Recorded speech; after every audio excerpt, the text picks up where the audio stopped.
SIR form fill up বিরোধী দলনেতা নন্দীগ্রামে গতকাল এসআইআর ফর্ম জমা দেন শুভেন্দু অধিকারী। গতকাল বিধানসভা কেন্দ্রের এক অনুষ্ঠানে শুভেন্দু অধিকারী অনুষ্ঠানের ফাঁকে এসআইআর ফর্ম ফিল আপ বিরোধী দলনেতা। এসআইআর ফর্ম ফিল আপ বিরোধী দলনেতা শুভেন্দু অধিকারীর নন্দীগ্রামে গতকাল এসআইআর ফর্ম জমা দেন শুভেন্দু অধিকারী। 2002 পরে 2025 রাজ্যে চলছে এসআইআর ফর্ম বিলি ঘিরে হাওয়া গরম।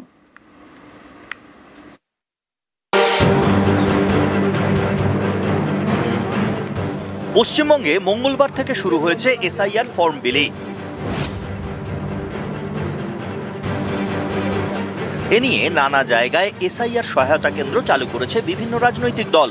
উত্তর দিনাজপুরের ইসলামপুর শহরে বিজেপির অফিসের বাইরে এসআইআর এর পাশাপাশি খোলা হয়েছে সিএএ শিবির। এসআইআর এবং সিএএ নিয়ে যে সহায়তা ক্যাম্প বিজেপি ইসলামপুর নগর মণ্ডল থেকে খোলা হলো, এসআইআর নিয়ে কিংবা সিএএ নিয়ে কোনো রকম অসুবিধা হলে আপনারা আমাদের এই ক্যাম্পে আসতে পারেন। বিজেপির এটা চক্রান্ত। জনগণকে বলবো যে আপনারা কেউ সিএএ অ্যাপ্লাই করবেন না। যখনই আপনি সিএএ অ্যাপ্লাই করবেন তখন আপনি কিন্তু বুঝে নেবেন যে আপনি ভারতবর্ষের নাগরিকত্ব নয়। আলিপুরদুয়ারেও একই ছবি। আলিপুরদুয়ার শহরে বিজেপির জেলা অফিসে চালু এসআইআর সহায়তা কেন্দ্র, সেখানে একই সঙ্গে চলছে সিএএ ক্যাম্প।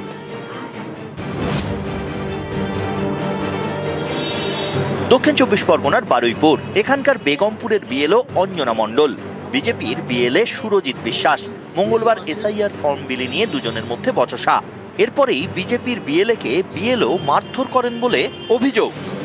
ওনাকে বলেছি ফর্ম দিয়েছেন, আপনি আমাকে জানাননি কেন? তো বললো না আমি নিয়ে এসেছি, আমি 10টা ফর্ম নিয়ে এসেছি, আমি যাদেরকে চেনা তাদেরকে দিয়েছি। আমি আপনি তো আমাকে না জানিয়ে দিতে পারেন না। তো এই কথাতে ওনার সঙ্গে আমার একটু তর্কতর্কি বা কথা কাটাকাটি হয়। উপপ্রধানের স্বামী রিয়া বর্মনের স্বামী কোথা থেকে এসছেন, বাইক চড়ে এসে আমাকে যথারীতিভাবে ধস্তাধস্তি ধাক্কা রেখে হিল ঘুষি। এটা সম্পূর্ণ মিথ্যে।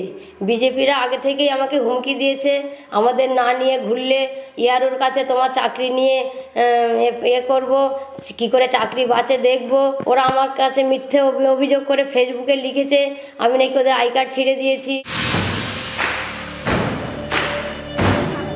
বৃহস্পতিবার এসআইআর ফর্ম বিলি ঘিরে লেকটাউনে উত্তেজনা। লেকটাউনের বিধানপল্লীতে বিএলওর সঙ্গে ফর্ম বিলি করতে যান বিজেপির বিএলএ। অভিযোগ তখন কাজে বাধা দেন স্থানীয় কয়েকজন তৃণমূল কর্মী। এরপরে বিজেপির বিএলএ কে চড় মারা হয় বলে অভিযোগ। বাবু চৌধুরী আমার খাতা কেড়ে নেবে, খাতা কেড়ে নিয়ে এরকম করে খাতা কেড়ে নেবে। আমার হাতে মোবাইলটা ছিল, আমার খাতা যেমনি কেড়ে নিয়েছে ওর গায়ে গিয়ে মোবাইলটা লেগেছে আমার হাতটা নিয়ে।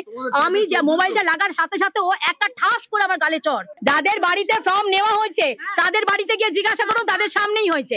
হ্যাঁ, এবার কি হচ্ছে এখানে এরা সবাই তৃণমূল, সবাই সবাই সবাই এরা ইচ্ছে করে করছে।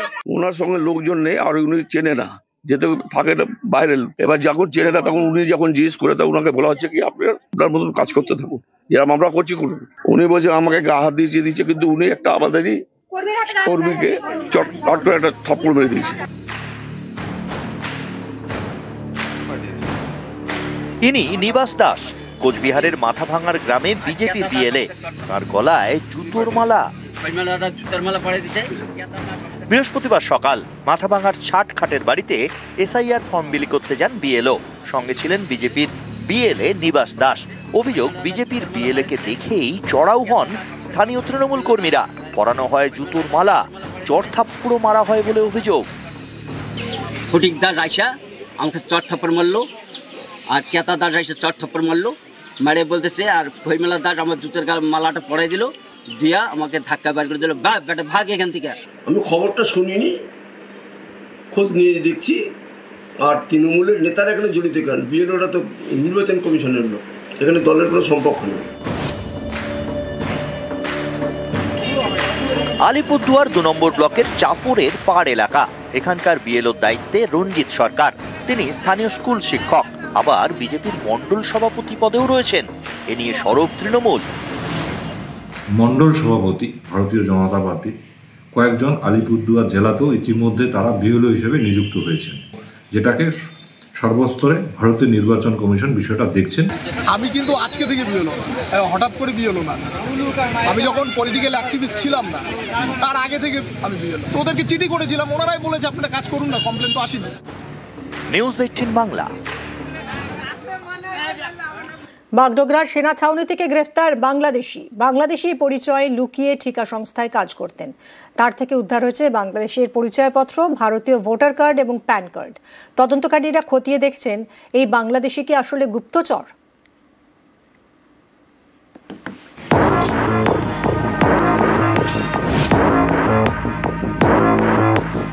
দার্জিলিং জেলার বাগডোগরায় রয়েছে ভারতীয় সেনাবাহিনীর ছাউনি। এই সেনা ছাউনি থেকে বুধবার গ্রেপ্তার করা হয় এক বাংলাদেশিকে। ধৃতের নাম নন্দ মণ্ডল।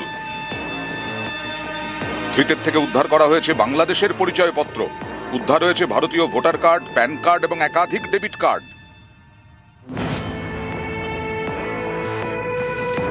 ধৃতকে জেরা করে পুলিশ জানতে চাইছে ভারতে থেকে গুপ্তচর হিসেবে কাজ করতেন কিনা, বাংলাদেশে কোনো তথ্য পাচার করেছেন কিনা, বাংলাদেশি হয়েও কিভাবে ভারতীয় নথি তৈরি করলেন।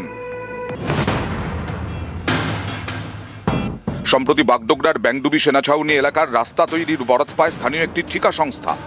এই ঠিকা সংস্থাতেই সুপারভাইজার হিসেবে কাজ করেন ধৃত বাংলাদেশি নন্দ মণ্ডল। পুলিশের দাবি, বাংলাদেশি পরিচয় লুকিয়ে ঠিকা সংস্থায় কাজ পান নন্দ। ঠিকা সংস্থার কাজের সূত্রে একাধিকবার সেনাছাউনিতে ঢোকেন। বুধবারও ঠিকা সংস্থার কাজের নামেই সেখানে যান। সেনাছাউনিতে নিরাপত্তা রক্ষীরা তার পরিচয়পত্র দেখতে চান। মোবাইল ফোনে ভারতীয় নথি দেখাতে গিয়ে ভুল করে বাংলাদেশের পরিচয়পত্র দেখিয়ে ফেলেন। তখনই তাকে ধরে ফেলেন জওয়ানরা। পরে গ্রেফতার করে বাগডোগরা থানার পুলিশ। পুলিশের দাবি, জেরায় স্বীকার করেছেন তিনি বাংলাদেশি। 1990 সাল নাগাদ পরিবার নিয়ে ভারতে আসেন, ভারতীয় পরিচয়পত্র তৈরি করেন। 2002 ভোটার তালিকায় তার নামও আছে। জলপাইগুড়ির কোতোয়ালিতে নিজের বাড়ি। এখান থেকে একাধিকবার বাংলাদেশে যাতায়াত করেছেন। কেন বারবার বাংলাদেশে যাতায়াত? ধৃত ব্যক্তি কি বাংলাদেশের গুপ্তচর? তাই কি তথ্য পাচার করতে বারবারও পারে? খতিয়ে দেখছে পুলিশ। বাগডোগরা থেকে বিশ্বজিৎ মিত্র, নিউজ 18 বাংলা।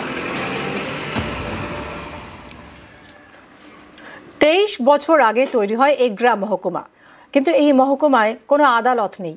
যেতে হয় কাঁথি আদালতে। সময় লেগে যায় অনেকটাই, প্রায় 2 ঘন্টা।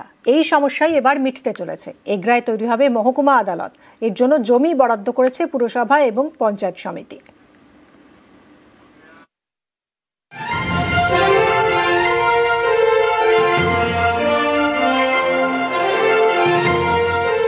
পূর্ব মেদিনীপুরের এগরা, এই মহকুমায় কোনো আদালত নেই। মামলা মোকদ্দমার জন্য যেতে হয় প্রায় 50 কিলোমিটার দূরে কাঁথি মহকুমা আদালতে। এতে সারা দিন চলে যায়। এই সমস্যায় এবার মিটতে চলেছে। এগরা পাচ্ছে মহকুমা আদালত। এর জন্য পূর্ত দপ্তরকে জমি দিয়েছে এগরা পুরসভা এবং স্থানীয় পঞ্চায়েত সমিতি। এটা তো আমাদের এগরা মহকুমাবাসীর জন্য খুবই আনন্দের খবর, খুশির খবর, যে দীর্ঘদিন আমাদের দাবি ছিল, সেই মতো এটা আমরা পেয়েছি। তাতে আমরা আনন্দিত এবং গর্বিত।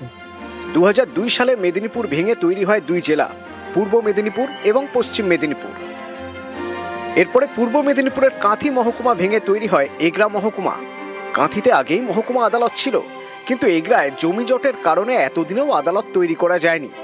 অবশেষে সেই জমি জট কেটেছে। এগরায় তৈরি হবে মহকুমা আদালত। পটাশপুর খাড় মৌজায় তৈরি হবে এগরা মহকুমা আদালত। এর জন্য পূর্ত দপ্তরকে প্রায় 2.5 একরের বেশি জমি দিয়েছে এগরা পুরসভা এবং পটাশপুর 2 নম্বর পঞ্চায়েত সমিতি। মহকুমা আদালতের পাশাপাশি তৈরি করা হবে বিচারক এবং আদালতের কর্মীদের থাকার জন্য আবাসন। এগরা মহকুমার যত কাজ এখন কাঁথি মহকুমাতে গিয়ে করতে হয়, যত তাড়াতাড়ি সম্ভব যাতে এই মহকুমাতে এগরা মহকুমা আদালত গড়ে ওঠে, তাতে এলাকাবাসী খুবই উপকৃত হবে। মঞ্জুরিকরণ হয়েছে এবং সুপারিনটেন্ডেন্ট ইঞ্জিনিয়ার মেদিনীপুরের কাছে এর এস্টিমেট এবং প্ল্যান গেছে। কাজ অতি সত্বর শুরু হয়। আমরা খুবই খুশি। প্রশাসনের পক্ষ থেকে এগরা মহকুমার আদালতের জায়গা চিহ্নিত ও হস্তান্তর কথা শুনতে পেয়ে এগরা মহকুমারবাসী খুশি। পূর্ব মেদিনীপুর এগরা থেকে পঙ্কজ দাসরথী, নিউজ 18 বাংলা।